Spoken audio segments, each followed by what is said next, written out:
Hi అండి, నమస్తే అండి అందరికీ. ఈరోజైతే మన కిచెన్లోని నా స్టైల్లోని ఎగ్ పులావ్ ఎలా తయారు చేయాలో చూపిస్తాను. వర్షాల వల్ల ఇప్పుడు వాతావరణం చల్లగా ఉంది కదండి. ఇటువంటి టైంలో ఇలా ఎగ్స్ తోటి పులావ్ తయారు చేయండి. పిల్లలకు కూడా చాలా బాగా నచ్చుతుంది. లంచ్ బాక్స్ కూడా పెట్టి పంపించవచ్చండి, అంత బాగుంటుంది పులావు.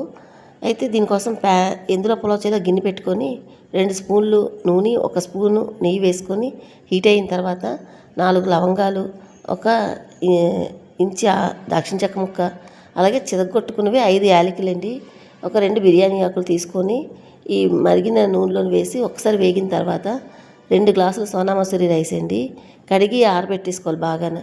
అలాగా ఆరబెట్టుకున్న తర్వాత మంటని బాగా తక్కువలో పెట్టుకొని అదే నూనె నెయ్యిలోని ఒక 15 నిమిషాల వరకు వేయించుకుంటే చక్కగా ఇలాగ రెడ్ కలర్ రావాలండి, ఇలా గోల్డెన్ కలర్లోకి రావాలి.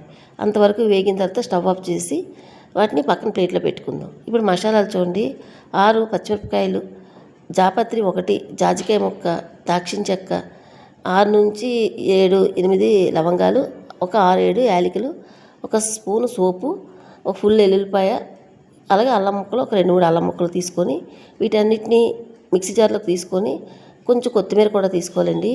తీసుకొని ఒక కట్ట కొత్తిమీర తీసుకున్న తర్వాత అలా ప్యూరీ చేసి పక్కన పెట్టుకుందాం. అలాగే బాగా పండినవి టమాటాలు ఉంటాయి కదా, అవి కూడా కట్ చేసుకొని ప్యూరీ చేసి పక్కన పెట్టుకుందాం. అలా మీడియం సైజు 3 ఉల్లిపాయలు ఇలా సన్నగా చీలికలుగా చేసుకొని ఇప్పుడు మనం బియ్యం వేయించుకుని తీసుకున్న ప్యాన్లోని మరొక 2 స్పూన్లు ఆయిల్ వేసి ఉడికించి ఘాట్లు పెట్టుకున్న కోడిగుడ్లకి ఒక 6 తీసుకోవాలండి 1/2 కేజీ బియ్యానికి. ఇవి కోడిగుడ్లు ఇన్ని అన్నీ కాదు, మన ఇష్టమే. తీసుకున్న తర్వాత ఆయిల్లోని ఉప్పు, పసుపు, కారం కొంచెం కొంచెం వేసుకొని చక్కగా పేలకుండా వేయించి తీసుకొని పక్కన పెట్టుకుందాం. ఘాట్లు పెట్టుకుంటే గుడ్లు పేలవండి, చూసుకోండి.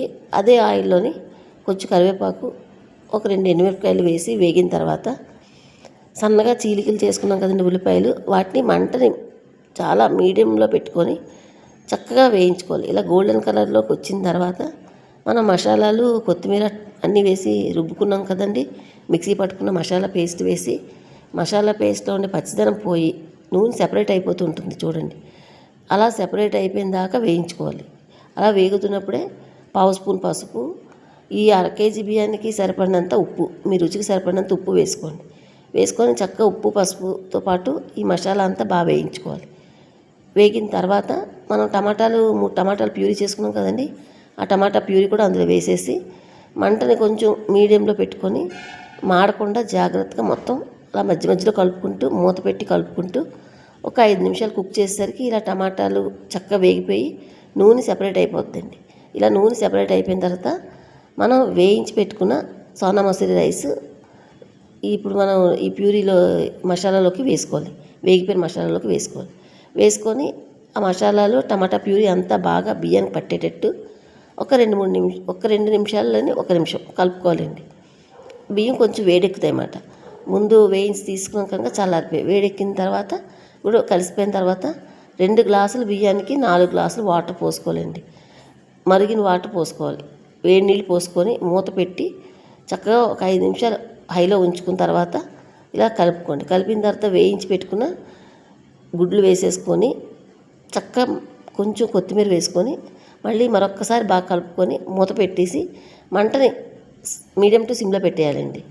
చూసుకోండి, మళ్ళీ మధ్య మధ్యలో చూసుకోండి, అడుగు పట్టుకోకుండా జాగ్రత్తగా మీడియం టు సిమ్లో పెట్టేసి మూత పెడితే 7 నిమిషాలు 8 నిమిషాలకి ఇలా కుక్ అయిపోద్దండి. చూసారు కదా, అంత సూపర్గా కుక్ అవుతుంది.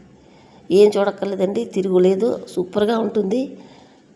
ఈ చల్లటి వాతావరణంలో ఇలా ఎగ్ బిర్యానీ చేసుకొని తినండి, మార్వెలస్గా ఉంటుంది. పిల్లలకి బాక్సులు పెడితే ఖచ్చితంగా ఖాళీ చేసి తీసుకొచ్చేస్తారు. అందరికీ ఎగ్ అంటే ఇష్టమే కదండి. సో మీకు నా వీడియోగా నచ్చినట్లయితే ఒక లైక్ చేయండి. Thank you for watching.